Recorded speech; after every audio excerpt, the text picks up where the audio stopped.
This is Haide Giesbrecht of Encouragement Along the Journey.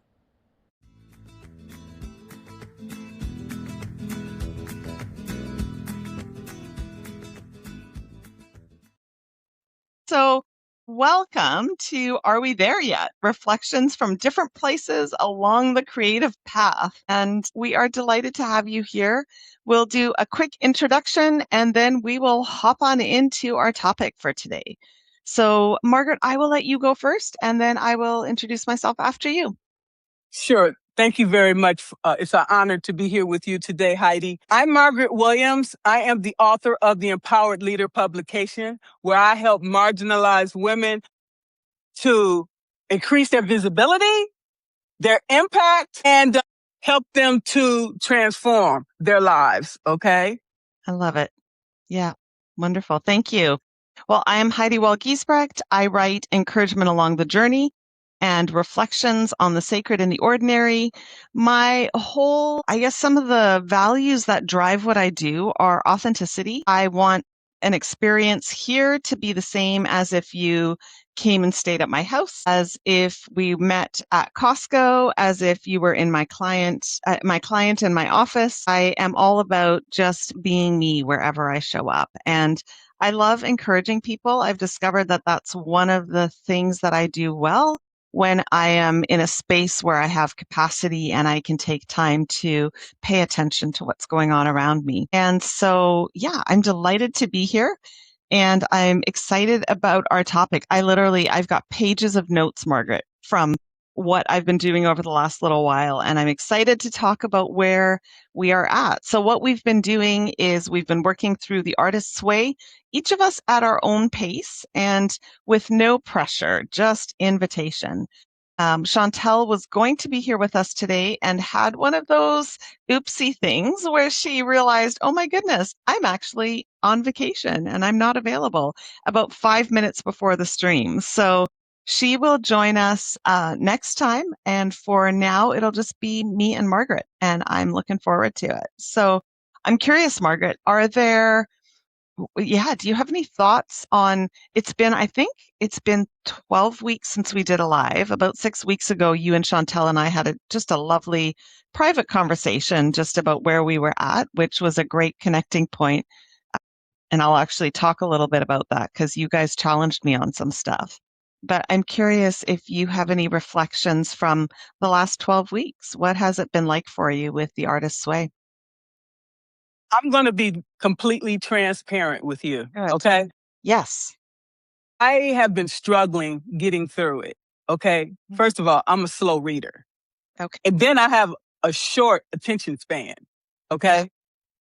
Because so many things are going on in the world, I can't just focus on one thing. I have to do a multitude of things. Yeah. So I got distracted. And honestly, I just got into The Artist's Way. I'm just being completely transparent. Because I got the book and I also have the audio. Oh, cool. Yeah. Because does she read it in her own voice? You can, no, she's not reading it. I can't remember really. But what I did when I used it this morning, I recognized that you can just listen to it. And then there's another tab where you can listen and read at the same time. Oh, I love that. It's like subtitles. Right? Yeah, right. And so I also saw at the bottom, you can schedule. Okay. So today I went in the Audible app and I like, okay, I'm going to put 7 days on here. And then I pick a time. So it's going to tie that task into my to-do list. So I said, well, prompt me at 6 o'clock in the morning. That way I can do the morning pages. I can also do the reading. Nice. Because before me doing so many multitude of things, I need a reminder. Okay. Yeah. And so with that daily reminder, I can focus on these things. Wonderful. Intentionally. Yes. Well, and I think I love that because what we've been talking about all along is if we allow The Artist's Way to lead us in the way that each one of us needs, that it actually allows us to do it. And I think both Chantel and I have found that this time approaching it with invitation and openness rather than, oh my goodness, there's a structure that I have to follow perfectly, has actually allowed it to be this beautiful growing piece. And I just got a text from her and she said, I am on week 9. Feel free to share anything from the update I sent. And so I'm actually going to read the update because she and I sent each other a message earlier this week, just doing a quick little update. And all right. So she says, lots has been happening for me as well. Little quiet things. I'm not sure what it all means or what it will be, but things are shifting. I love that. The biggest thing is I'm tending to myself more. And I read that and I was so proud of her. Like, she's a mom of younger kids who are in that space where they have tons of stuff going on. And she is the driver and she's also working full time and juggling so much. And so those are often spaces in life where women tend to neglect themselves. And so I love that she's tending to herself more. And then she gave me 5 things that are going on, which are super exciting. She says, number 1, I'm working on a play and have joined a writer's group. And I don't know if you remember her talking, but she had this play that she started like when she was quite young. And she's always had this vision, but it keeps getting put on the back burner. And so she is continuing to work on it. Second is she submitted an application for a a retreat in December. Third, she is joining a spiritual formation group that focuses on supporting artists. 4, I'm in the process of figuring out what paid membership means. And I love number 5. Number 5, I told her, like, I want to join you. She says, I have a vision of traveling to cool places to give talks about reading and literacy and curiosity. Yeah. And so beautiful things that are happening. And I was totally inspired reading that. So yeah, it's been great. I am on week 10 and some interesting stuff came out of week 10, which I'm sure we will get into. There definitely have been some weeks that I found more helpful than others, and some weeks that I've just found it's harder to get into or they're not resonating in quite the same way. But I find I get something out of every week. It's not always what she intends in the book, but again, with the whole customizing it, seeing it as an invitation, I find that there's something of value that comes out of every week for me. Yeah. I'm one of the things that I've noticed is that in this process, there are definitely these moments where old messages come up. And so I'll share kind of one of mine that has come up, and then I'm curious whether anything has come up for you. And it's interesting because I've done a number of brave things that have been really exciting. One of my goals is in the next 5 years, I would like to do a TED Talk. And I've got my topic. I've even started writing my speech, and I ended up doing this 1-day workshop that was for educators who are interested in TED Talks. And I'm not a teacher, but one of the qualifications was if you were a counselor working with students, and I am. I have quite a few students that I support throughout the school year. And so I thought, hey, I qualify. I'm going to do the 1-day workshop. And at the end of it, they had an invitation to submit a through line, which is kind of your pitch for your speech. And the deadline was like August 16th. And again, I'm like, well, it wasn't on my radar to do this year. And there's going to be thousands of applications. So there's no guarantee that I'll be chosen. But what's the harm in doing it? Because I get the practice. And if they choose me, then it's my time. And if they don't choose me, then I've had practice and I can go again next time. And so I submitted it. And there's been a little while ago, I wrote the Fence to Field piece. I don't know if you got a chance to read that one, but it was one that Dorette had actually challenged me to write. And when she challenged me at first, there was like resistance. Like, I don't want to write this. This feels too vulnerable. This feels too personal. And yet I kept coming back to it. And it was like, okay, I'm going to write it. And as I wrote it and some of the responses that I was getting from people, I thought, oh gosh, there's a book here. Like the essay itself, I really had to contain it because it got a lot longer than I intended it to be. And so a friend of mine, John Longhurst, who is he's a journalist, and he had encouraged me to approach a specific publisher that publishes books that would be very much in line with this topic. And he's like, I want you to go take a look at their book pitch page because I think you should pitch your book. And I was like, I don't know if I'm ready for that. But I did eventually go take a look at it because I have a lot of respect for him. And I realized, yeah, this is another one of those things that I need to do. And again, whether they accept it or not, that isn't the point.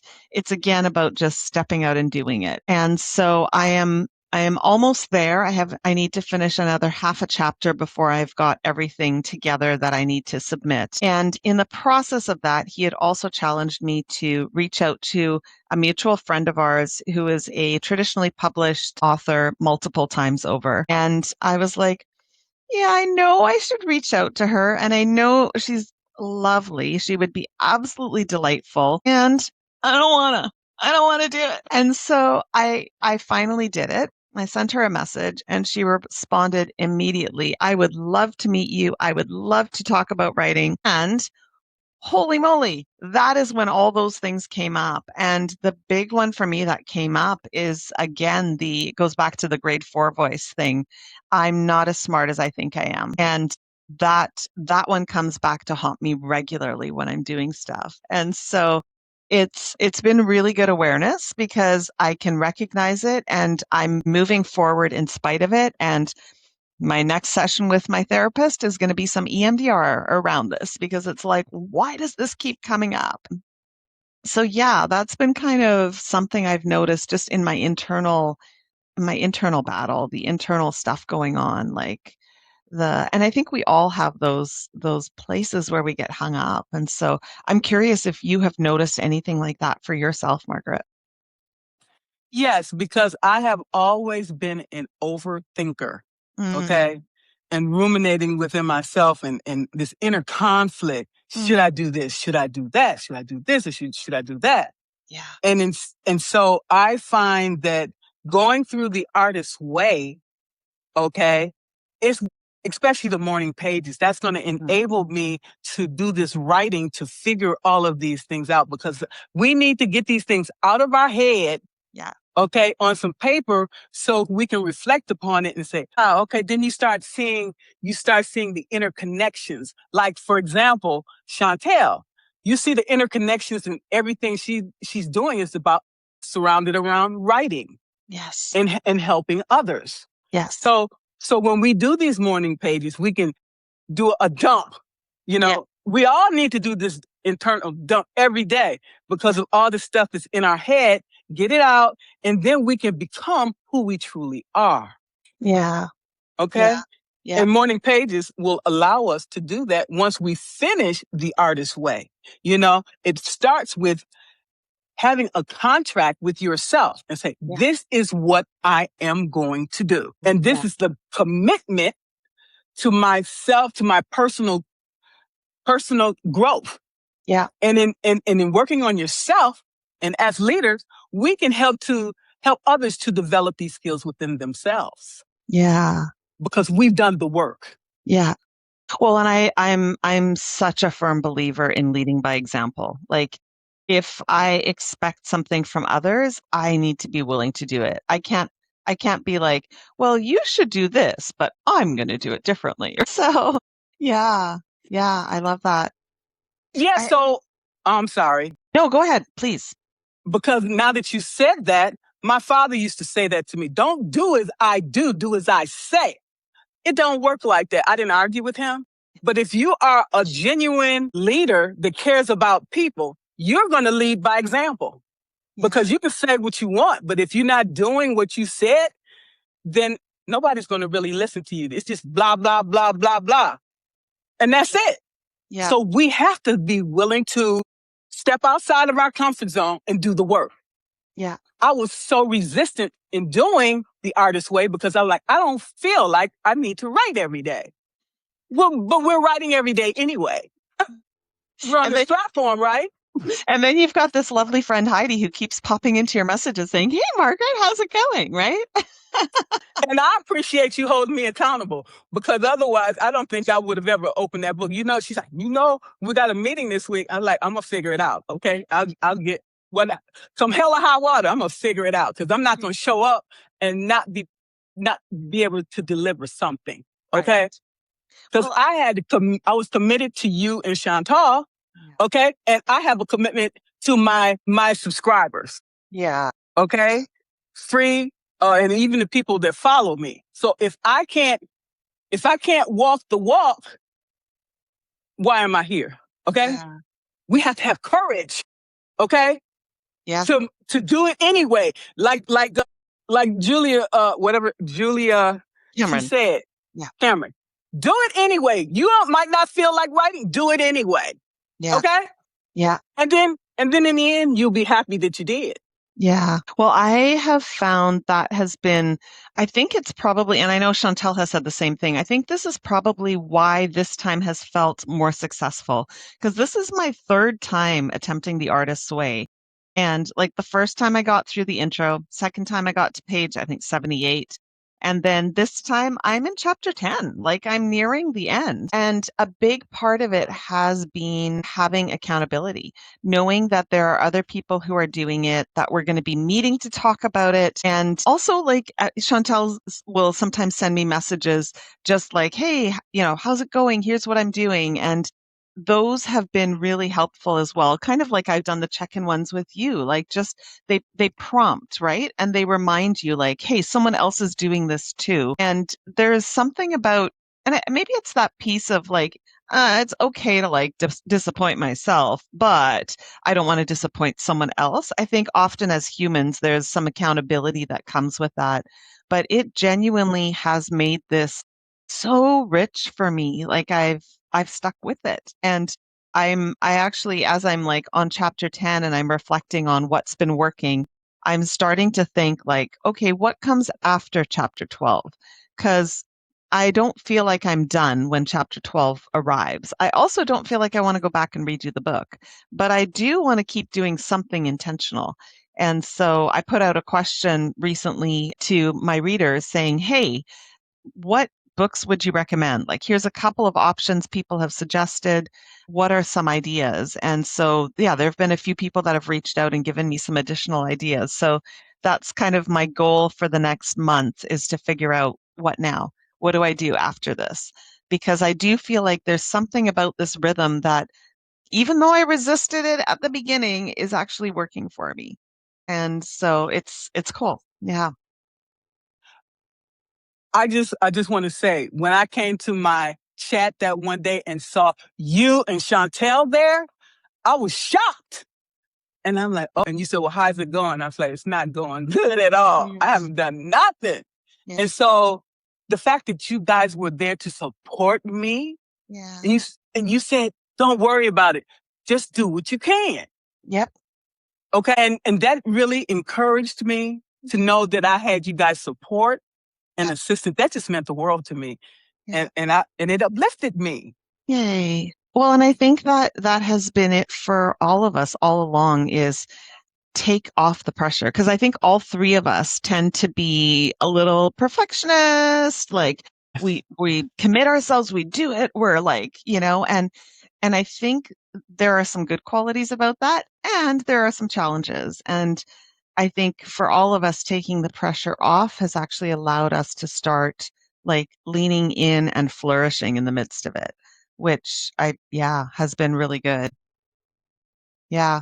It was interesting. So I did like a little note on, if you're okay, I'll just kind of run through some of the stuff that's been happening for me since last time, and then feel free to add stuff as well. There was a quote that I just really loved, and it's in my book, in my version, it's on page 11. But she says, being an artist requires enthusiasm more than discipline. Yeah. And she defines enthusiasm as a loving surrender to the creative process. And I feel like that's exactly what we've been talking about in terms of like taking off the pressure.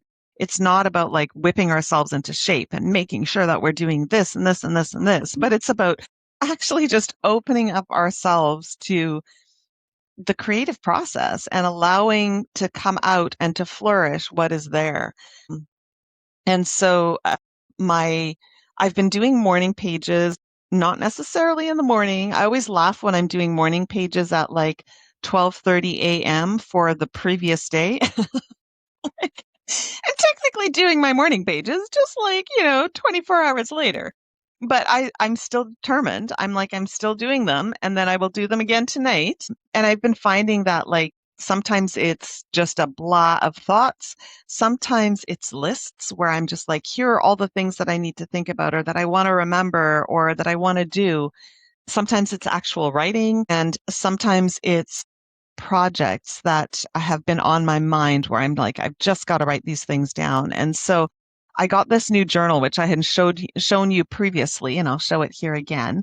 It's this beautiful Tree of Life journal, and it's got this lovely pen holder that just happens to be exactly the same color as my personal pens that I hand out to my clients. And the best thing about it that I was so excited when I discovered is that it has a table of contents. And at first I was a little miffed because I was like, there's like 8 pages of table of contents.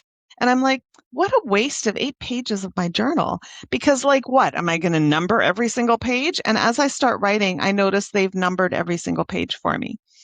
And so I'm like, so I've actually been using my table of contents and my fun pens that I got. And it's not a traditional table of contents. On one page, I have just random topics, so miscellaneous things, and I'll write the page number, what the topic is. On the next one, I have things pertaining to specifics. So the artist's way. So I'll list when I've got stuff that I want to talk about on one of these. I've got goals and ideas. And so I'll note down the pages where I have goals and ideas. Gratitude. So I'll note that down. So kind of specific things. And then I have a whole page dedicated to writing ideas. When something comes up where I'm like, two of the things that I wrote down was, I used to be an extrovert. And so I'm like, that's a piece. I want to write about that. And then I've had to qualify vocally for my competitive vocal chorus. And it was brutal. And I had a week where I felt like crying every single day. And I was like, I can't do it. I'm going to quit. And then I remembered, I feel like this every single time I have to do this. So that's something I'm going to write about one of these days. And then I still have like 3 more pages that I can dedicate to something. So the table of contents has been really fantastic. And in the process of like writing stuff down, there's a couple of things that I've done that I'm really proud of myself for doing. So one was submitting the through line to TED Ed. The other was reaching out to my author friend. With the idea that I had for the book that I want to do, I've actually come up with a chapter outline. And so I've got all my working titles, my working chapter titles, which of course they're all subject to change as I'm writing, but they're there. I was really encouraged by some of the writing that I read that kept talking about the shitty first draft. Like, stop editing yourself and trying to make it perfect. Just get the shitty first draft out, and then you go back and you edit. And so I struggle with that one, Margaret, because I still want to make it perfect as I go. And so there are times where I kind of get stuck in a paragraph for a while, but I'm trying very much just to get the shitty first draft out there, and then we'll deal with it. And then I reached out to someone who I was listening to her podcast and I loved it. And I thought, what the heck? I'll reach out to her. If she never responds, no worries. And she responded and happened to be out here in the area. She's actually from out east and messaged me to say, want to meet for coffee? And I said, yes. And so as a result of that, I thought of another writer here on Substack that I was like, I feel like the 3 of us could have a really good conversation. And so I don't know if he's going to be interested, but I reached out to him and it was one of those, hey, this is an invitation. If you're interested, that's great. If not, that's totally fine. Yeah. And so it feels like there have been Yeah. And one more thing. You and Chantel challenged me last time when I read you my letter that I had written. And you both said, you're putting this on Substack, right? And I was like, no. And you guys were like, yeah, you should. You need to. And so I have been sitting on it like for 6 weeks since you guys challenged me on it. And yesterday I sent out the email to a bunch of friends and family, and I posted it as my weekly post on Substack, a version of it. And that was one of those like super vulnerable, kind of like fence and fields. It was one of those things that I did not want to post because it feels really vulnerable, but I did it anyway. And so, yeah, I feel like the last 6 weeks, I feel like it's just exploded in a really positive way. So, yeah. And I didn't, that wasn't happening for me right at the beginning. And so as I'm hearing you talk about the beginning and just battling through some of the things, I'm like, yeah, I get that because I I feel like that was me when I started as well. It was tough going at the beginning. Like those first few chapters, they did not feel easy. And then something happened as I found my rhythm that has just broadened. And I think for Chantal as well. Like when I read her list of 5 things, I'm like, go girl, that's awesome, right? Like, so yeah. I just want to make mention of one thing. We're talking about discipline and things like that because I worked for the Army 39 years. Discipline. Yes. Yeah. So what I did was rather than to feel anything, I blocked it out and then just focusing on what I needed to do. But I found that I was disconnected from my emotions. Okay. Yeah. I was disconnected from my spirituality. I was disconnected from my creativity. Yeah. And as we know, creativity, you're reconnecting with your inner child because that's when we were the most creative Yes. because we didn't have any inhibitions. We didn't have any judgment, no criticism. We just, like Nike, we just did it. Yeah. And we were much more creative at that particular time. But then you get demands from the family and this and that and the other. Then we find ourselves masking who we are and trying to fit in with what other people wanted so we could, satisfy other people's whims and self-abandoning ourselves. Mm-hmm. Okay.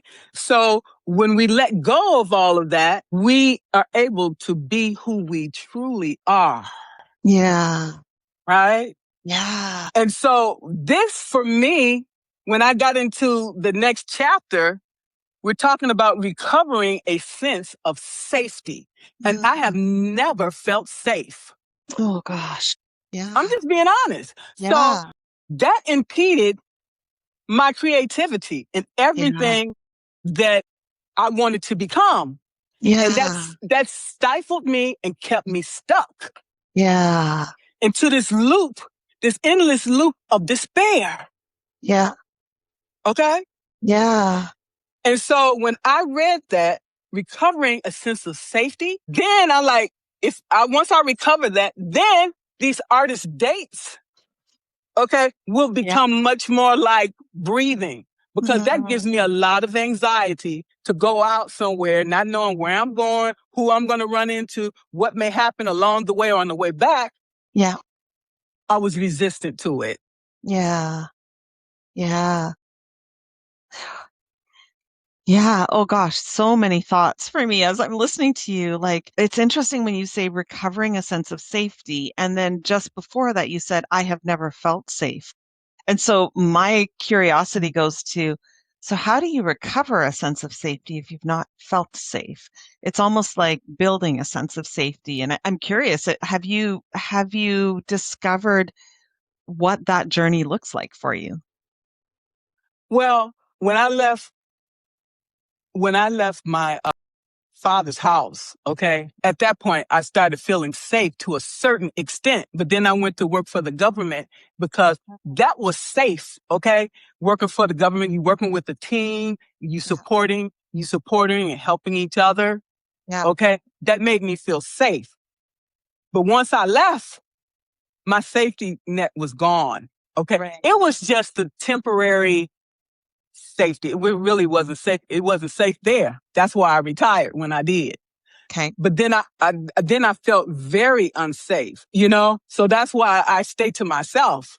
Okay. Yeah. Because how can I know who to trust? Yeah.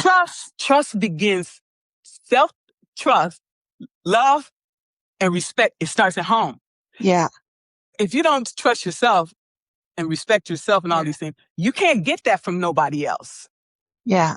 Because people will sense your insecurities and they will play on them. I mean, it's just life. You look at life, the powerful, they prey on the weak. And okay, so it's like, well, how can I change that? Because if you come across like you're confident, you're in yourself and your abilities, I don't care what anybody else think, it's not going to matter. Okay. Yeah. So when I got to that level, so it helped me to raise my vibration. Yeah. Okay. Yeah. So once you feel safe within yourself, respect yourself and love yourself, nobody else can touch you. And once I realized that, then I'm like, okay, whatever, because everybody not going to like us, and that's okay. Yeah. I love myself. Yeah. And I can take joy in that now. Yeah. Well, I as you're talking, I'm thinking like the recovering a sense of safety feels like it's connected to the reconnecting with your emotions, your spirituality, your creativity. And even as you talk about like safety and trust, I'm like, so much of that I think is about that being aligned, innerly aligned and being connected, like trusting your instincts, right? How many times do we override our instinct and then in hindsight go, why didn't I listen?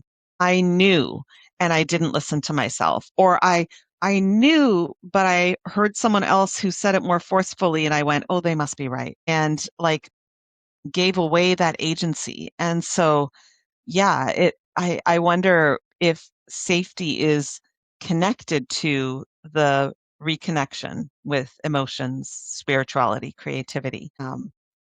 It definitely is, because I saw my progression when I first got to Substack, and now it's a totally big difference. And you notice when you change your thoughts, and your beliefs and ideas about yourself, and raise your vibration, then you attract the right people in your life. You attract the right things in your life. You're able to elevate yourself and others. Yeah. Yeah. Are there things that you find yourself resisting in this process? Not anymore, because I trust myself. When my intuition tells me something, I listen to that. Okay? Good. It's telling me that for a reason. Every time you go against that, like you said, something happened, you like, I should have followed my first mind. Knew this. Right? I knew this. Yeah. Yeah. Right. So believe in yourself. Yeah. And then others will believe in you too. Yeah. Okay? Yeah. So we want attract like. When you raise your elevation, then the people that you used to have in your life, they fall off because they can no longer benefit from your negativity that you have about yourself. Okay? Yeah. Yeah. Like you, for example, and Chantal, you guys have high vibration and energy, and we attracted each other because we're the same type of people. Yeah. Okay. And that's why we all get along so well, and we help each other to rise and elevate. And that's what leadership is all about. Yeah. Yeah. So I mean, I'm hearing that this creative journey and the artist's way is giving more opportunity to work through and develop some of these inner pieces that are moving you forward as well. Yeah. Yeah, because think about all the negative thoughts that you have about yourself, the world, and people around you. Yeah. Why hold that in? Why hold that stuff in? Write it down, get it out. That way you can replace it with things that are going to be much more beneficial for you. and the Yeah. people you serve, right? Yeah. And that's what keeps your people coming back to you Yeah. and mine to me. Okay. Yeah. Yeah. That's how we make a difference in the world. Yeah. Well, it's interesting because as I as I was thinking about that as you were talking, I'm like, okay, so two things. One of the things that I have found myself resisting in this artist's way is the artist dates for some reason. And Chantel, like I love her creativity around the artist dates. It's super inspiring. I don't know what it is. Like I haven't figured out why I'm resisting it. And it's not even like I don't want to do it. It's just I don't even know what I would do. And so sometimes I will, like I went ziplining and I considered that my artist date because it was, something different. But I haven't found that particular practice quite as beneficial as some of the others. And so, again, I'm like, okay, well, maybe that's okay. But it's interesting because I was doing a bit of reading. I don't sit down and read the whole chapter. I read like little bits and then I write for a while. And in a day, 2, 3, whatever, when I feel ready to come back at it again, I'll read another little section. So it often takes me longer than a week to do a week. And I like that because it actually lets me get into it more. And so last night, some of the chapters I've just been like, okay, I think I'm done with this chapter, even though I haven't done every single thing she said. And so I move on. And so I moved into chapter 10 and it was really fascinating. And I thought, this is probably something I should mention to you guys this morning. She was talking about fame and like sometimes, yeah.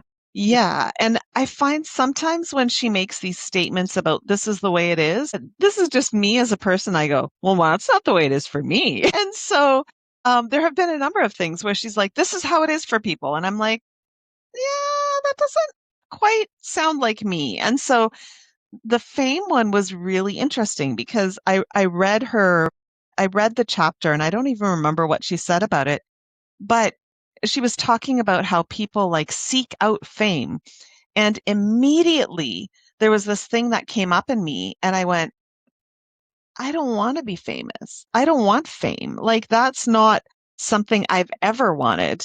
And so I found myself writing about it and I wrote, reading in the artist's way about fame is interesting. I actually find myself not wanting fame. I want my voice to be heard, but I don't want to be in the spotlight. There's something about being visible that feels very vulnerable for me. And then I'm like thinking about how ironic it is that I've just submitted a TED Throughline. I'm thinking about pitching a book to a publisher. There's all these dreams that I have that are not invisible.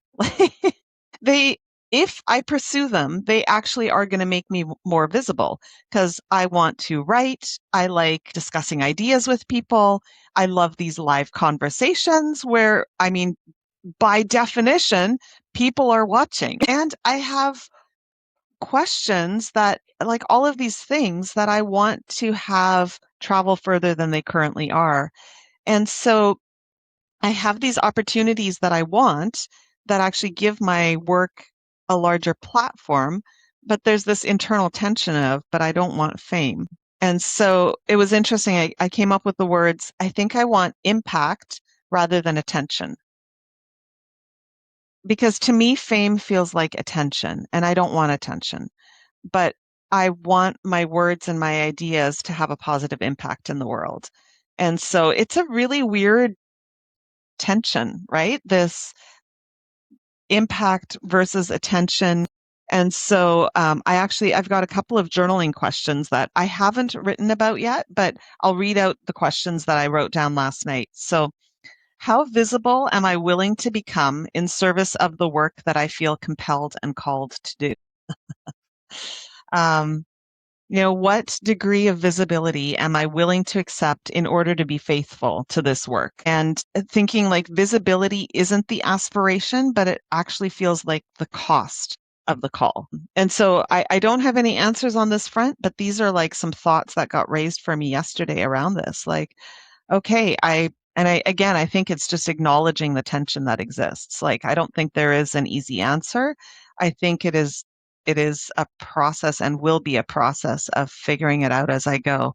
But it was just a really interesting thing to identify for myself. Like, there's something there. Like that might be counseling session number 2. It's funny that you mention that because I'm an introvert. I was never, an intention. Well, I, if you think about it, sometimes negative intention will get you,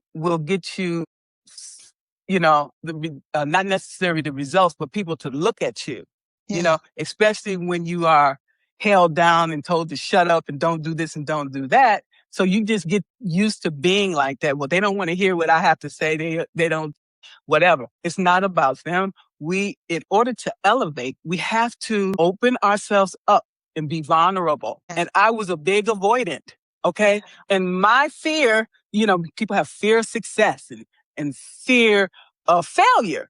And that's the reason why a lot of people don't want to step out there because they think they're going to end up with egg on their face. Well, I end up with egg on my face sometime every day. And I'm like, just like yesterday, that whole thing was a mess. I figured it out. And we have to be willing to make these mistakes. That's how we learn, through trial and error. Okay, what did I learn from that experience? And what can I do better next time? Yeah. There's no such thing as perfection. We have to be like Nike. Just do it. Okay? Because if you don't do it and try, you're going to fail. You're not going to go anywhere in life. You're going to stay down here. Yeah. Okay? But if you want to elevate yourself and the people that you serve, you got to be willing to do the hard things.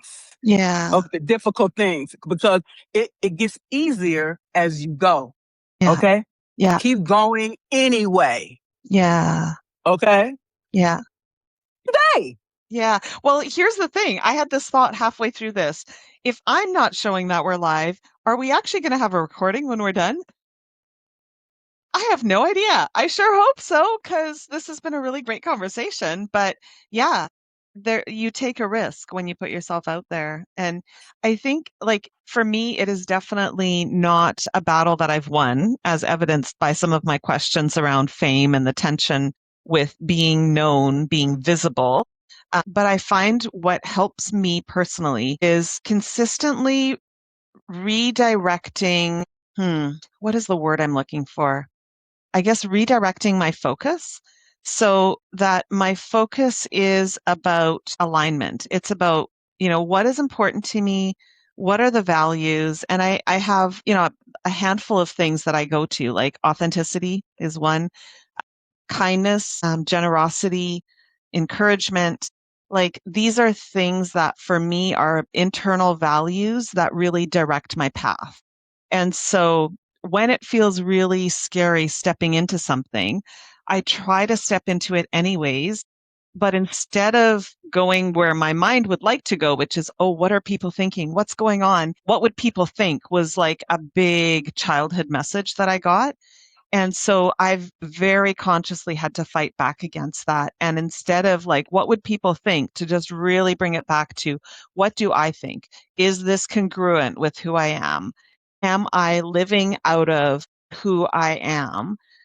Then whatever people do with that, I can't control it, but I can focus on who I am and what I want to bring out into the world. I don't always do it perfectly. And so there I want to have humility and willingness to hear from people when I've done something that hasn't landed. And obviously that's always challenging for us as humans. And yet we've got to be willing to, okay, that wasn't what I intended, but gosh, I'm hearing how that landed for you and tell me more about it. Right. Yeah. Yeah. So I find for me that internal piece has been like life-changing, really, because it's taken my focus away from the what will people think to here's what I can actually do. And if we all do that, we will all have much more success in our lives, because believe it or not, everybody gonna have something to say, but does it matter? What matters is that you're making progress in your life. While those other people sitting around and talking and complaining and all that stuff, you're elevating yourself. Yeah. Okay? You are developing new skills. You're nurturing and cultivating new relationships. Yeah. Look how far you've come since you put that aside. Don't care what people think. Yeah. Okay? Are you making positive changes in your life and in the lives of others? I hope so. You are in mine, and I'm honored that you're a part of it. Yeah, I'm glad we met here too, Margaret. I have been so blessed by the many relationships that I've made here on Substack. Like so many fascinating people that I wouldn't necessarily have connected with because first of all, we live in vastly different parts of the world, and often we live in really different circles of life that likely never would have crossed otherwise. So I think it's just really wonderful.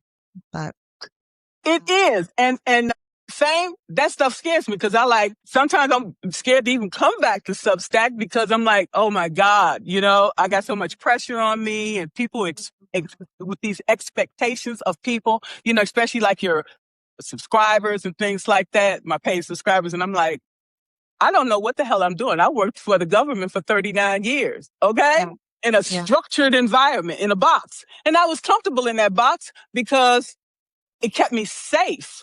yeah. But it crippled me from becoming the person I was.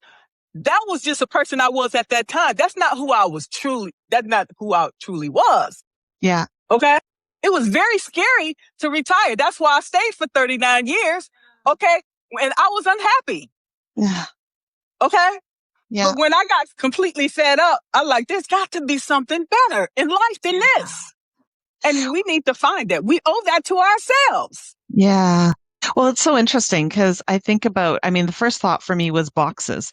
Like when you're working for the government, there's a box and there's a certain way that you fit in. And it is both feels safe because it's contained, but it's also constricting. And I find fences are the same.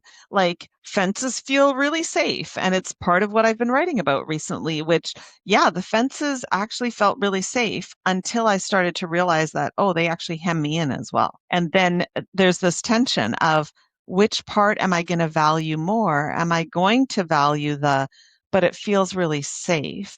And so I'm going to stay? Or am I going to step out into something that feels much more uncertain and recognize the potential for growth? And I think that's a really scary journey for a lot of people. And so, but it's an invitation like, hey, you don't have to be in the box. You don't have to be in the fence. There might be a world beyond that feels scary when you first step into it, but might end up bringing you far more joy and contentment and opportunity than you ever dreamed possible.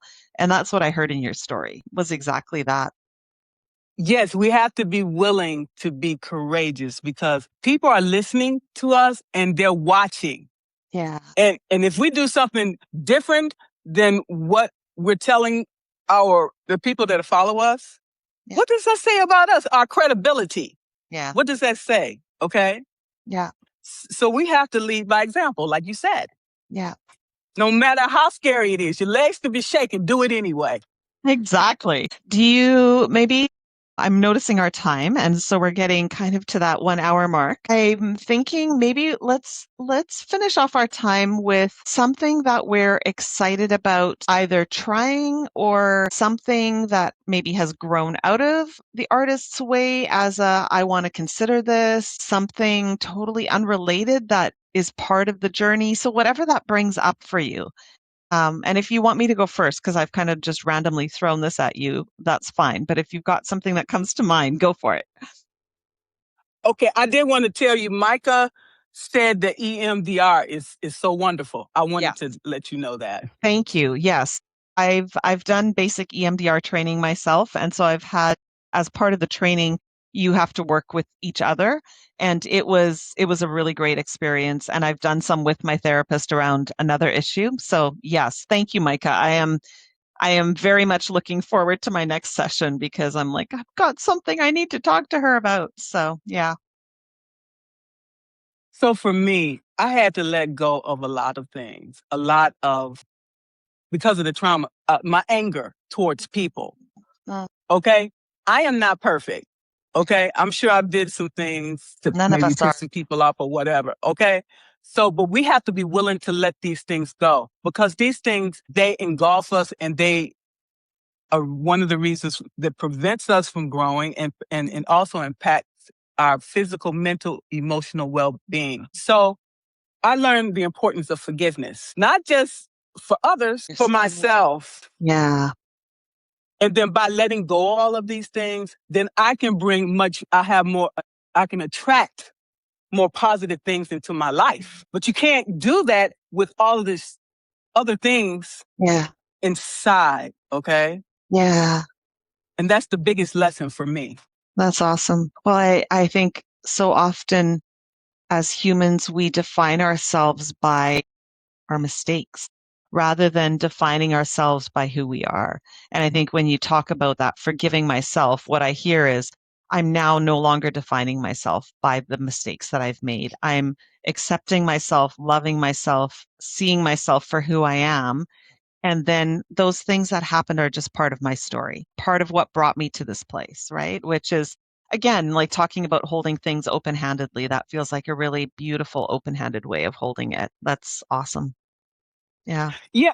And then I find that we are less reactive of what's happening in the world because we don't have to be a part of these things. Yeah. That's why I said observe, not absorb. Yeah. Okay. I was absorbing too many things. Yeah. Okay. And when you recognize that, let go. Yeah. You can observe it. Yeah. And it's like, okay, and just move on. Because that has nothing to do with me. Period. Yeah. Don't carry burdens that's not yours. Don't carry things that don't belong to you. Give it back to the person it belongs to and tell them to figure it out on their own. Okay, because I'm too busy working on myself. Yeah. Well, and you earlier in our time together, you used the word intentional. And I think, intentionality rather than reactivity, right? Yeah. Well, I remember how I told you about my first ziplining experience and how terrified I was of heights and how much I loved it. Well, the place that we went ziplining is up in Whistler, BC, which the Olympics, 2010 Olympics were up there. Uh, It's a famous ski place, beautiful mountains, and the zip line that I did was the lowest of the three that they have, and it goes back and forth like 4 or 5 times across the valley from mountain to mountain. Now they have a higher one that I don't know how many zips, but it's a lot higher. Like we were like looking way up at the people doing the higher zip line. And then they have one of the longest zip lines in North America. But it's just one zip. And so I was like, to me, it's not about just doing one zip. I don't want to just do one. I want to do a couple back and forth. So together with two of my friends, we have signed up to do the middle one. So the higher one that goes back and forth across the valley a number of times. And on the September long weekend, I will be doing my second zip line. I am very excited. Turns out that my fear of heights is overcomeable. It's fear. It's fear. Yeah. Stepping Fear out nothing anyway. but fear itself. Exactly. Yeah. I love that. Good for you. And I know you're going to film it. Did you get that GoPro? I didn't. It's on my list because we're planning to do the Camino next year, and I want to have it on the Camino so that I can be hands-free and just enjoying. So, yeah. But Good for you, my friend. Yeah, I am looking forward to it. So, yeah, awesome. Well, thank you so much, Margaret, for joining today. Thank you, everyone, for joining. It's been a wonderful conversation with Margaret, and I look forward to figuring out what our next one is. And hopefully, Chantel will be able to join us on that one as well. Thank you so much. Yeah. Enjoy your weekend. Thank you. You too, Margaret. We'll talk soon. Thank you. All right. Bye. Bye, everyone.